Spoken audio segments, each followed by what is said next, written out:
I'm just checking that the bike is fully functioning and is able to be ridden. First of all, I'm checking that when the front brake is applied, the stem here shouldn't move. As you can see, it doesn't. So we move on to the suspension forks. These, if they're still working, so when pushed down, as you can see, there's movement there, so suspension is fine. Now we're checking that when the wheel is locked, there should be no movement in the handlebars, but as you can see, they move off center, so that means this bolt here needs to be tightened. Now I'm just checking if the brakes are working, so when applied they should go halfway to be fully braking. As you can see, the front brake, yep, that's fine, but the back brake goes all the way back to the handlebars, which means it's broken and needs to be fixed. Now we're checking the brake pads.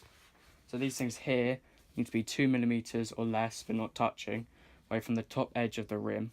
As you can see, this one here is fine, whereas this one here, the front brake pad is too high, so that needs to be adjusted.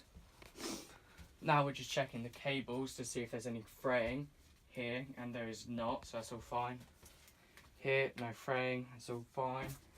The back is all good, no fraying. Okay, so now we can move on to the handlebars and stem. There should be no cracking, and it's not, it's fine, it's all good. So we can move on to the cranks. When one is held still, the other has tried to move, it shouldn't. It should stay still, and that's fine. So we can take the chain off, and now we're just going to check that the crank should move freely, and yeah, that's fine, and that the chain ring and cranks should be all center, and they're on center, so that's fine.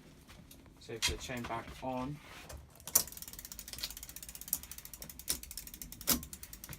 And we can check that the gears are working, so it just shifts between gears and it should jump smoothly, and it does, that's fine.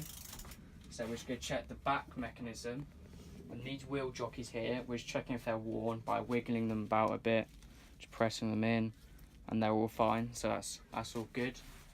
So now we're checking, we're just checking to see if when you're riding it, if it's comfy enough.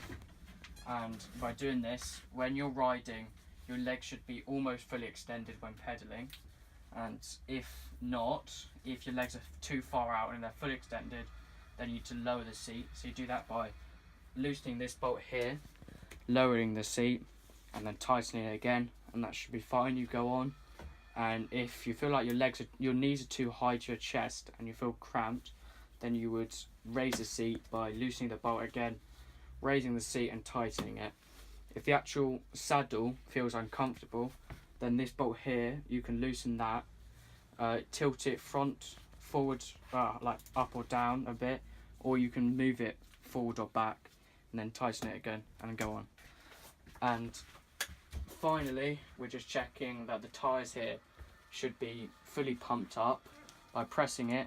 As you can see, obviously it's not, so we just take off this valve here and pump it up so it's like hard, and we do that again with the back, and yeah, obviously it's not, so again, take the valve off, pump it up, and on the tyre it tells you that you need to inflate it to 40 to 65 psi.